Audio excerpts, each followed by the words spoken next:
Om Purnamada Purnamidam Purnat Purnamudachyate Purnasya Purnamadaya Purnamevavashishyate. Om Shanti Shanti Shanti.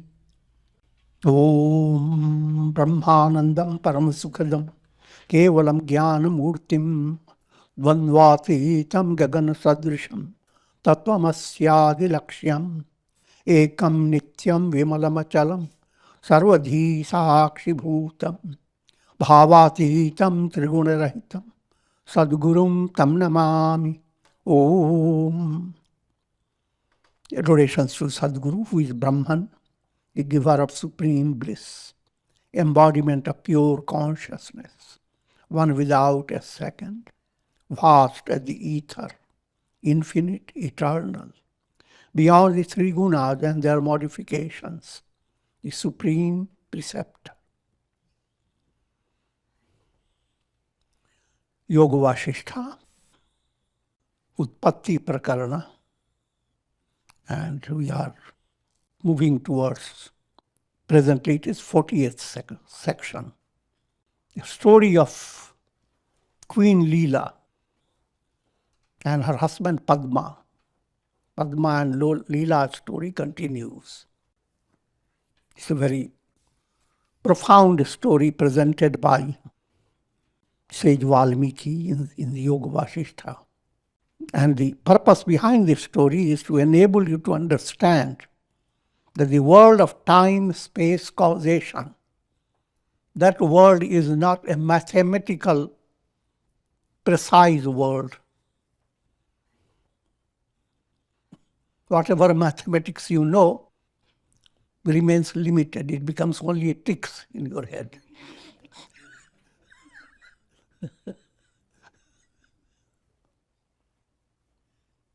A little bit of a joke. Yeah. All the mathematics that apply in day-to-day life, where the Newton's laws operate, every object falls, and there's always law behind everything. But you go out of space, all those don't apply. I'm just giving a simple illustration.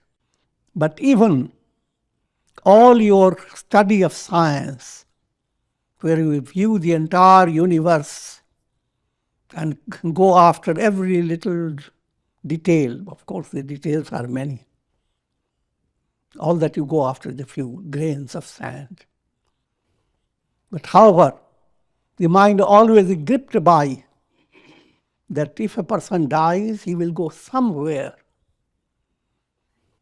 And if he has gone into another embodiment, at least in order to be reborn, he must at least go through a year or half, or that's at least a year.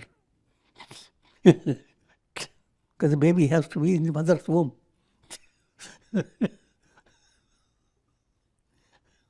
The mind goes on studying in that way. The reality is totally different.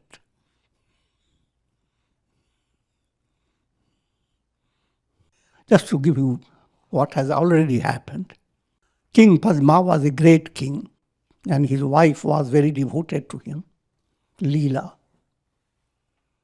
They lived their life with great joy and performed royal duties, lot of acts of righteousness. Leela was a devotee of Goddess Saraswati, who has secured a boon that if her husband were to die, let the soul of the husband stay in her own palatial room.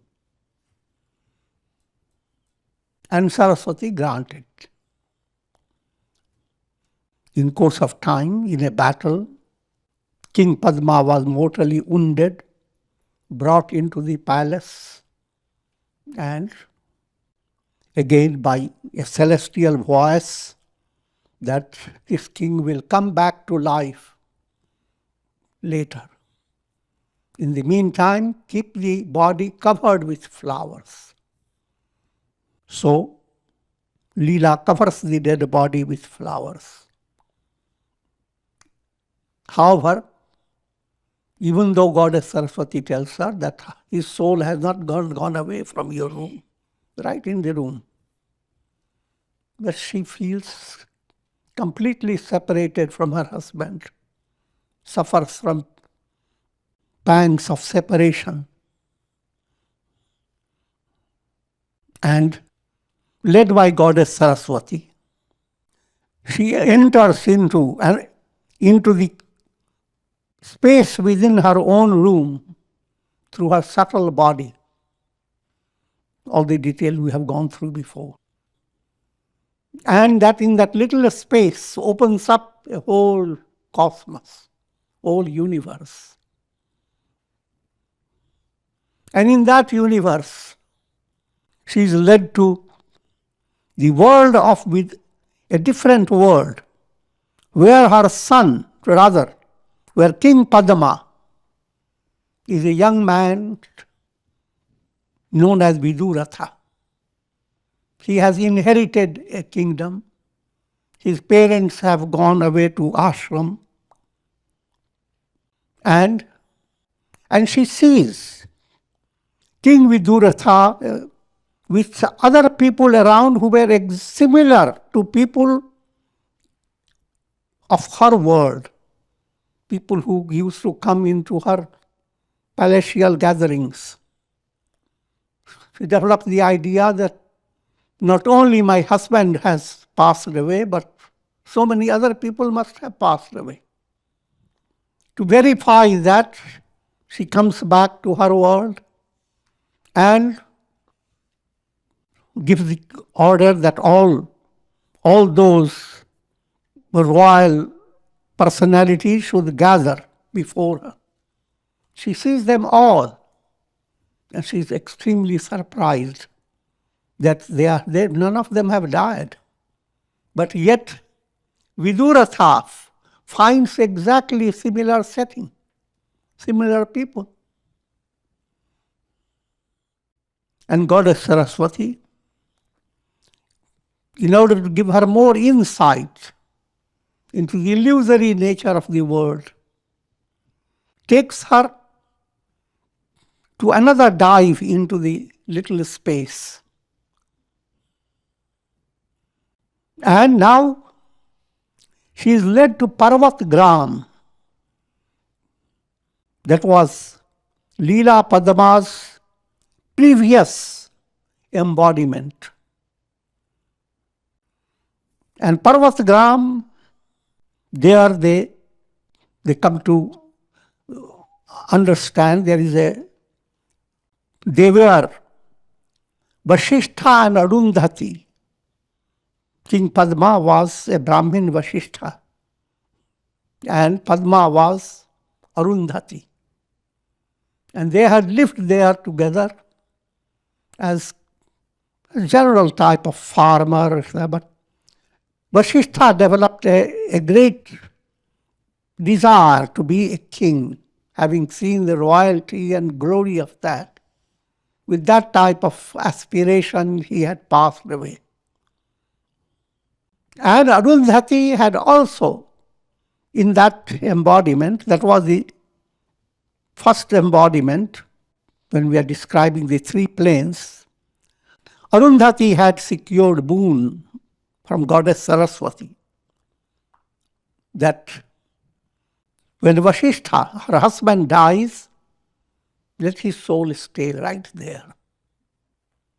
And Goddess Saraswati generously given the boon.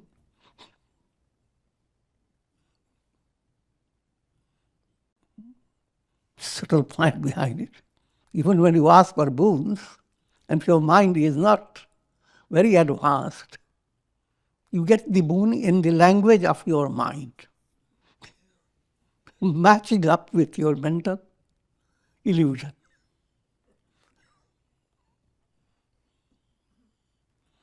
So, there she sees Arundhati Vasistha's dear son, Jyeshta Sharma, and many people, all grieving.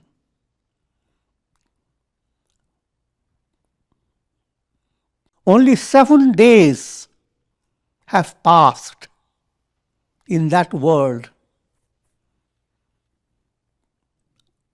after the death of Arundhati and Vasistha. When Vasistha died, Arundhati also couldn't bear with that separation and she passed away. And all people there are still struck with grief. But while all that is happening there, Leela and Padma have lived their life for 60, 70 years. So what is there 7 days becomes 70 years here.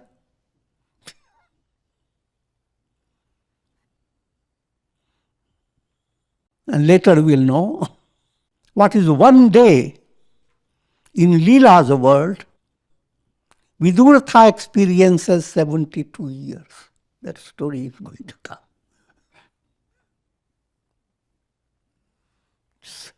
So with this type of information, and don't work upon how many births have I gone through and how many years I spent in each birth.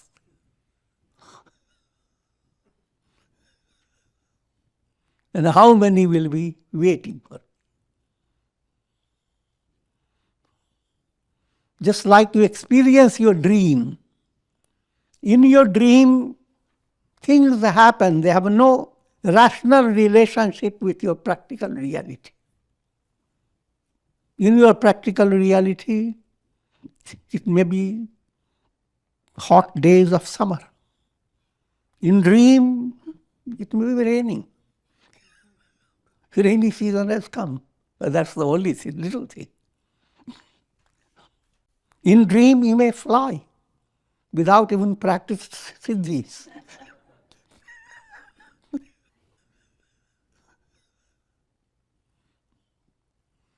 The simple way to understand in modern time, the computer type of study where you create a folder. In that folder, you create a special program.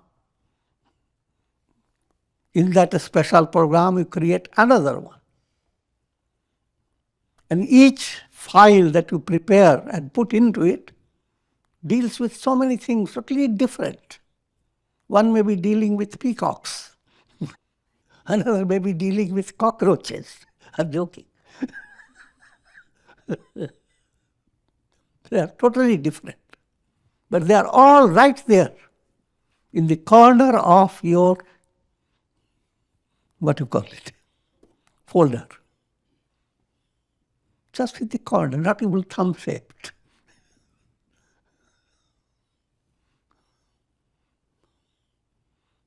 So to human mind, there is always space becomes important. Things are close to you or they are far. But the higher reality has totally different. That space is illusory. Goddess Saraswati and Leela, they are preparing to go to the world of Vidurata. At this stage, Rama had asked about what causes the soul. Rather, his question was a simple question: how can a person go into different worlds? And Vasistha explains that if as a body you are extremely limited, but the body is not your reality. As a mind, you have no limit. And this is the point that we are elaborating. When turn your attention to your mind, there are two aspects. Intellect gives rise to understanding. In order to allow your understanding to progress, the Vedantic technology is called vichar, a constant inquiry. Another aspect, feeling aspect, bhavana. Bhavana aspect advances by devotion to God, bhakti. But as bhakti and vichar enter, you are not limited in your own body. And that point I have explained to you with Om Upasana. Spiritual aspirants can practice. When you are entering into your meditation, you allow your mind to first develop a kind of imagination that you are not limited by the body. You want to do Tirtha Yatra? Sit down. Which Tirtha you want to go? Rishikesh in the Himalayas? Okay. Relax. Relax and allow your mind that you have already imagined you are seated by the Ganges. Let your imagination grow further. Soft breeze is coming up. And you are touched by the Ganges water. It goes into your eyes. And now you wipe your eyes with the Ganges.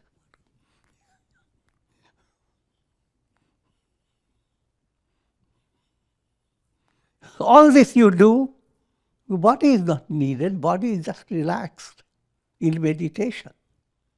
But your mind can do amazing things, experience.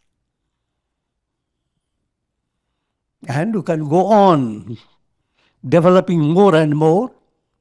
Not only you are just being touched by the Ganges and the spray, but you are touched by all the concentration of mantras and kirtans and prayers performed by countless sages.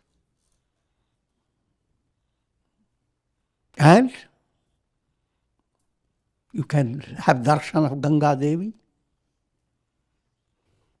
darshan of Lord Shiva, and finally all is Brahman.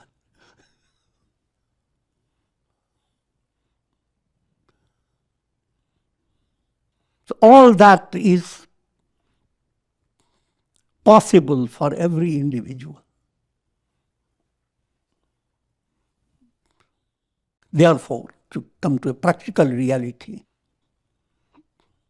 it's perfectly normal that you go to certain pilgrimage centers according to your level of spiritual evolution, according to your interest. A greater benefit comes when you are introduced to satsanga. And still greater when you begin to discover that you do not have to actually go. Because physically, if you go to a pilgrimage center, by the time you have gone through planes and gone through all the politics behind it, you are hardly in a position to enjoy anything. Rather, we hear bad news. The Ganges used to be very pure. But some foreign factories have come right by the bank, pouring all the dirt into it. I'm joking. I'm not joking as well. It's reality.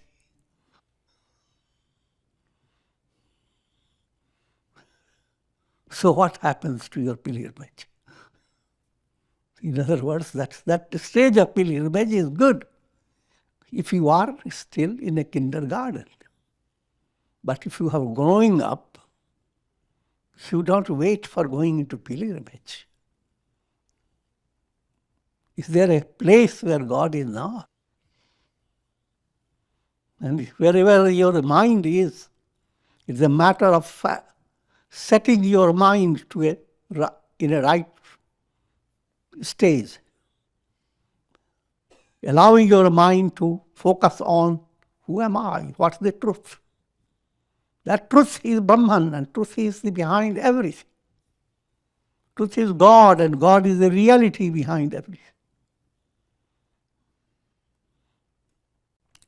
keeping that in view, let me go on with this. And, O Rama, this entire world is an apparent modification of the mind. Cosmic mind is the only profound reality, not the absolute reality, but profound reality. The entire world. Body-based experience is very limited. Even the body idea is an act of mind. Without your mind, can you ever recognize your body or anybody's body or anything material? Mind is needed to prove the authenticity of matter. Matter will not exist without mind. In fact, matter is not matter. It doesn't matter. But your mind, you go very high, even mind doesn't matter. Never mind.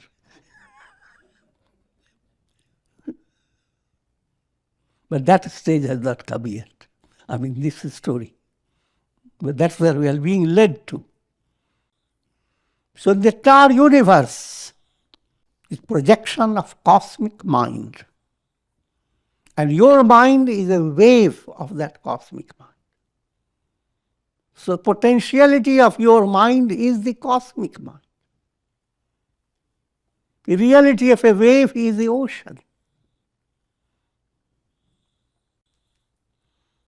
The individual mind, when freed from the pressure of egoistic vision, becomes aware of the fact that it is nothing but the cosmic mind. Thus it becomes aware of its unimaginable cosmic powers. What's unimaginable power? Led by your mind, you begin to understand God is in my heart. Further, you understand you are in this instrument. You are a ray of God. Further, hooray, I am God.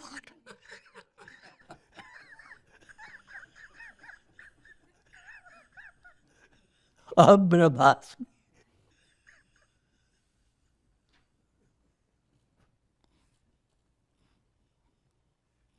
Every individual possesses the potentiality of the cosmic mind. And that's the role of Brahma. Brahma is the deity of the cosmic mind. Brahma, who is the spirit presiding over the cosmic mind, creates the universe in the beginning of every cycle of creation by mental projection. This creation is not based upon any memories of the past creation.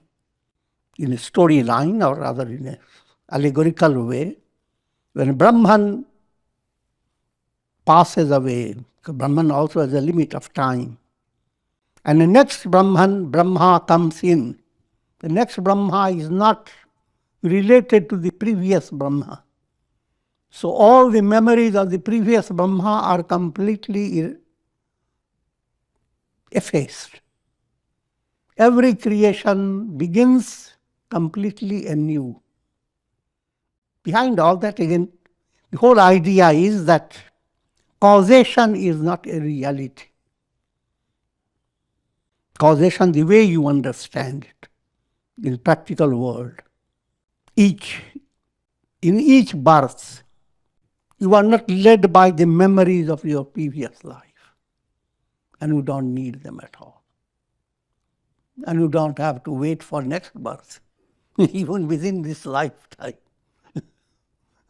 So many memories develop, come to a very practical way to understand. So many files you create and you dump them. In brief, this creation is mental in nature. It is always subtle. But due to the limitations of the mind, it appears gross and physical. Deluded by ignorance, the individual soul, which is essentially the self, begins to experience a world even in the placid ether of consciousness. It sees the realms of the gods, the mountains, rivers, oceans, and planetary systems. Not to bring too much effort to your mind, just think of your dream. In your dream, you have the same world with all the planetary conditions, and you have mountains, rivers, all types of things. But all that comes to exist, and there's no reality behind it. Based on your vasanas, subtle desires, the way your mind has created subconscious impressions, your dream begins to manifest. And in your dream, time and space become totally different. Deluded by ignorance, the individual soul, which is essentially the self, begins to experience a world even in the placid ether of consciousness. The reality behind all that, just pure consciousness. When you go to sleep, when you enter into deep sleep, you are coming close to just consciousness. You don't get there until you attain enlightenment, but you have at least the closest type of vision about the highest level. But that consciousness, just like the screen in a cinema show, becomes the basis of countless shows, countless stories, dramas, tragic stories, comedies, all types of things. Countless. And no matter what type of drama you are seeing through the screen remains the reality behind that drama. Without the screen, there will be no projection. Projection will not have any value. In brief, all your experiences are like reflections in consciousness. They are not realities. Reflections are not realities. You sit by a lake and watch. In the lake, you see the trees. And then you become further interested. You see a squirrel jumping from one tree to another. And then become a little frightened. There's a fox coming to eat the squirrel. I'm joking. See how all this is happening. But what you are looking at is like a lake. All is happening through your mind. But they are all reflections in awareness. And your mind has the ability to allow you to move away from distracted experience to a state of concentration. You have the ability to either keep the mind distracted or make it more worse, dull, or allow the mind to become involved in sadhana, in concentration, meditation, and samadhi. Like a bird enclosed in the hollow of a tree, the individual soul experiences birth, death, and numerous diseases and afflictions of the body and mind. It is ever engaged in securing what is pleasant and removing what is painful. But all that is happening in the realm of reflections. But as long as you are looking for perfection in the realm of reflection, that's an illusion that you will not get it. But the stage where mind being enlightened mind is like a cloud that has allowed the light to pass through. Then the mind has only one way to go, it goes on shining. And the more it shines, the more it wants to shine. Ends up in being completely dissolved, effaced. If you think of that way, that's called enlightened mind. This solid world, in fact, is sustained by the vrittis, mentations of the mind. If one reflects, one finds that this world is a vaporous substance and not a solid reality. O Rama, meditate upon the fact that the world is nothing but the mind, and the mind is nothing but the self. This self is the only reality behind all names and forms, and is the ultimate goal to be realized by every soul. This is the summary of all that. In a simple way, I draw your attention to 3 S. First S is Satsanga. As Satsanga, you become deeply involved in Satsanga. Next, your little self begins to grow in a magical way. That's the next S. And final S ends up with big S, big self. Satsanga impacting upon the little self, ending up with the big self. That's the essence of all scriptures. SOS.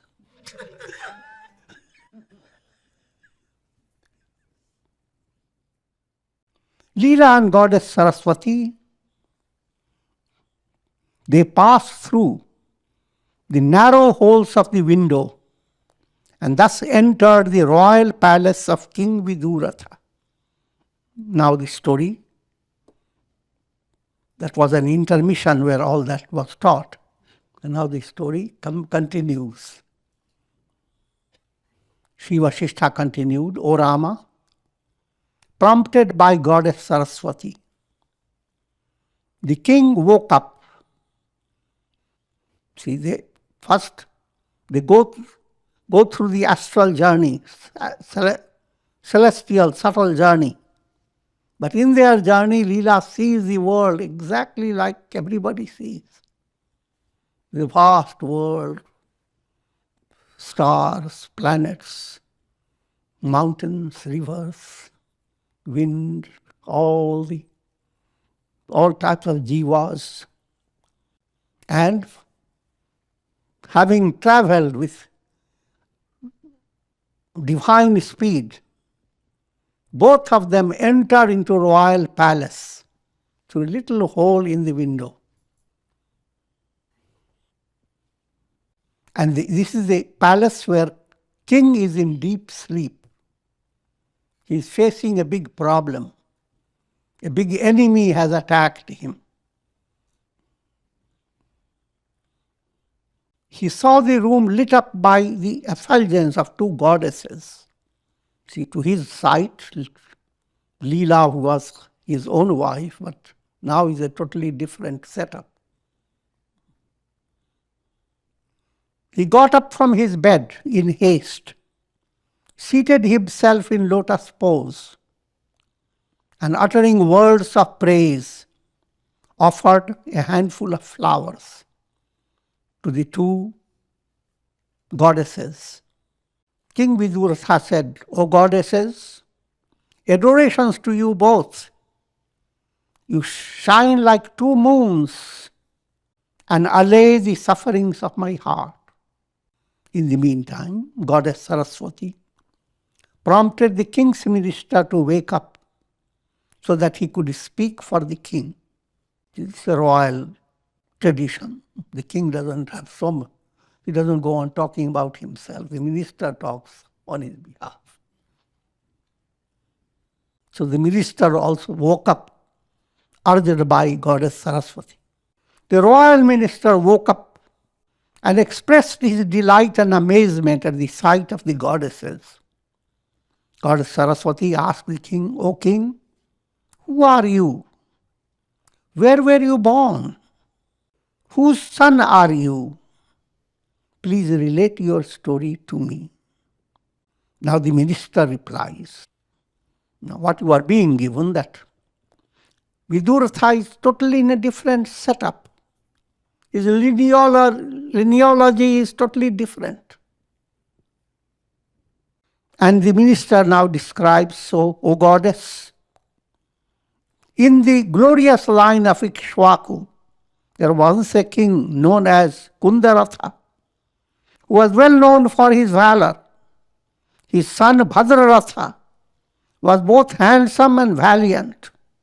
Bhadraratha in turn had a son, Vishwaratha, who ruled after his father Vishwaratha. Vishwaratha was succeeded by his son Shailaratha. Thus, in this succession, Shailaratha was succeeded by his son Kamaratha, and he by Maharatha, and Maharatha by Vishnuratha, and Vishnuratha by Nabhoratha.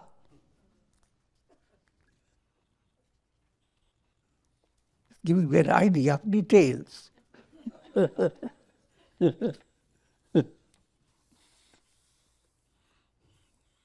King Nabhoratha was a delight to his subjects. He was endowed with all the excellent qualities that befit a monarch. See, you must realize that in this very line was Dasharatha born. Storyline. But more shocking news, everyone is born in that line. So Nabhoratha was a delight to his subjects. He was endowed with all the excellent qualities that befit a monarch. Our King Vidurata was born as his son through his queen Sumitra. That's his reality now, the reality of his identity. To give you a subtle way to work with, if you are thinking of your past life,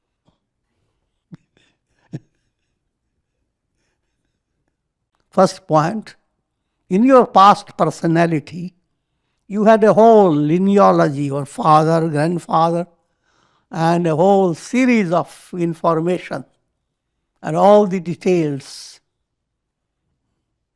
And you might have lived up to 95 years or 100 years.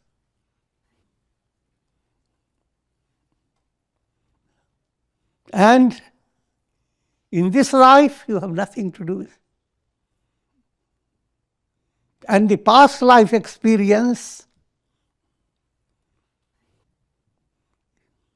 relates to your own neighbor.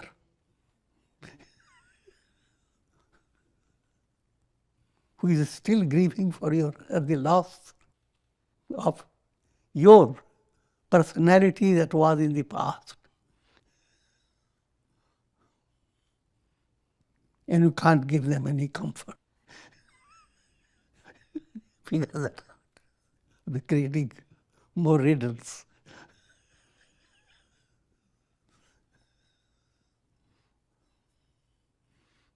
In brief, it serves no purpose to go into your source, the family line, the tree, how did you come, where were you? All that is just a mental entertainment. It's nothing to do with your reality. Another, you want to think of your past embodiments. Who were you, where were you, etc. That also has nothing to do with your practical reality. The simple message behind it, that your mind is not enlightened then all this illusion and all that illusion works is open for you. You have no other choice. When Prince Vidurata was only 10 years old, his father, King Vidurata, wanted to attain enlightenment and went to live in the forest. He and the queen, they renounced the kingdom and installed Vidurata as the king. Since then, O goddess, King Vidurata has been ruling his subjects righteously. It is through his righteousness.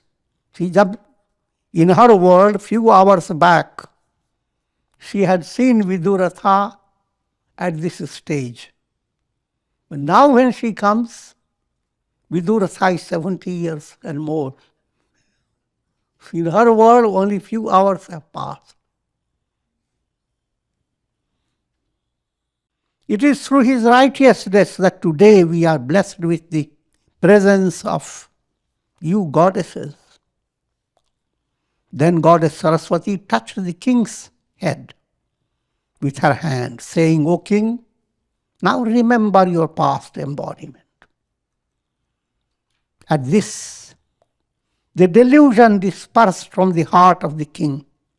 He remembered himself as a reincarnation of King Padma and became aware of the events of the past. Like one who has emerged from the deep waters of the ocean, the king expressed profound amazement. King Vidurata said, O goddess, what a wonder it is. In this world of my previous embodiment, only a day has passed. In the world of the previous embodiment, that's in Leela's world, only one day has passed. While here, I have lived for 70 years. This type of thing, scriptures bring in different stories. Another way of it is presenting this story is someone goes, it is in Bhagavad Puran, Balaram was going to be married and some personality goes to look for who should be his wife, asking Brahma. And when he reaches Brahma and just waits for a few minutes, and Brahma then says, go back. No one is alive. This is a story. It may not match up with anything you know of.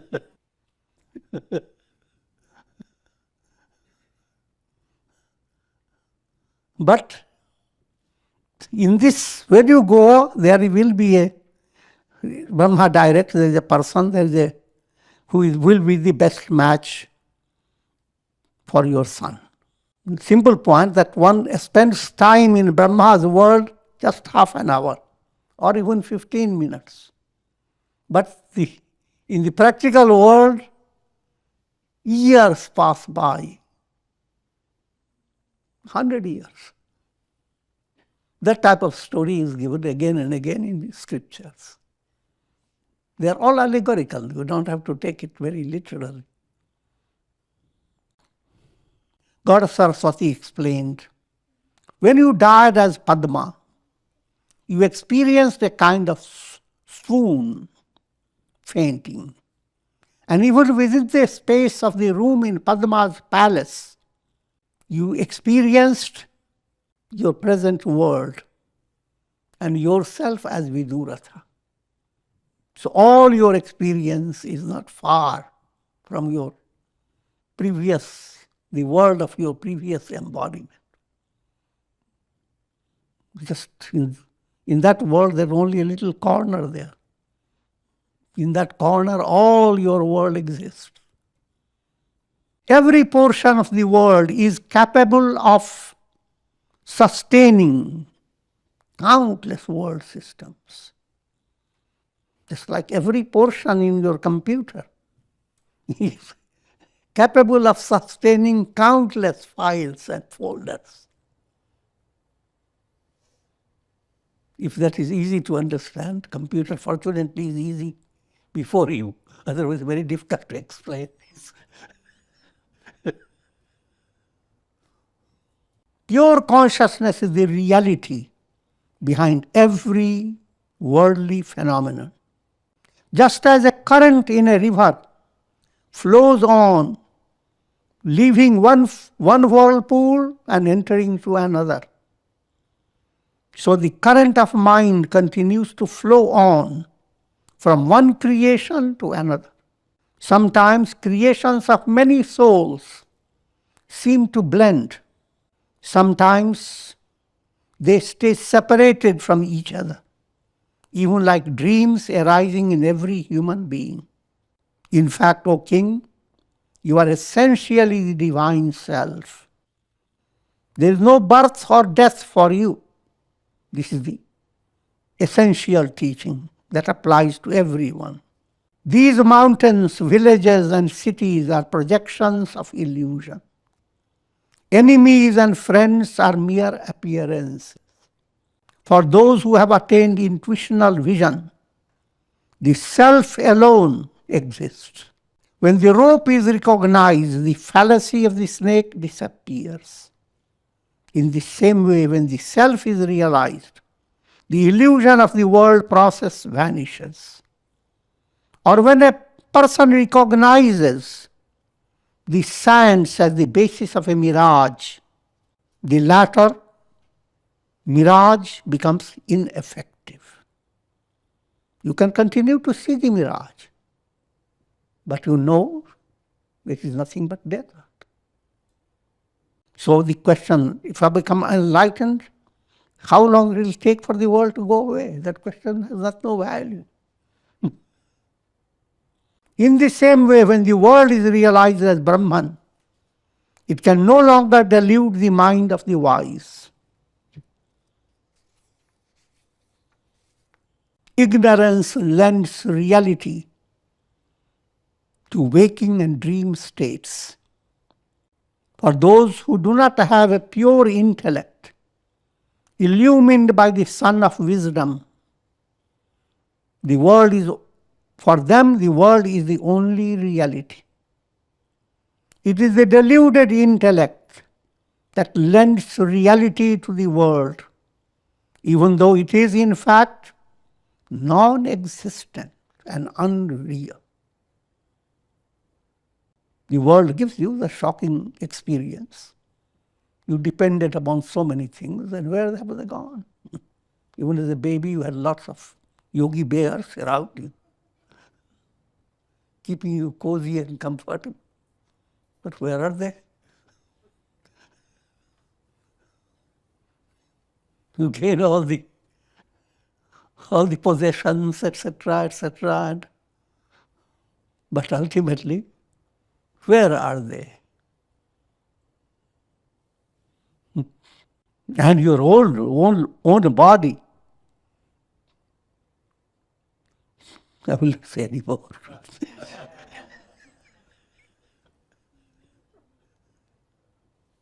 O Rama, Vasistha says, consider this world as a long dream. See how a dream world is experienced. See how pure consciousness is refracted into a system of time, space, causation due to the subtle desires of the subconscious. When you wake up, you discover the illusoriness of your dreams. Compared to dream, the waking state is considered real. But with deep insight, you can see how the waking state is just as unreal as dream. While dream is contradicted by waking, the waking state is contradicted by dream.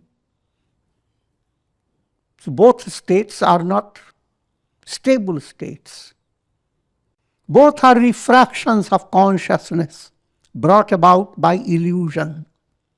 And both are superimposed upon the self. And with this I will conclude for today.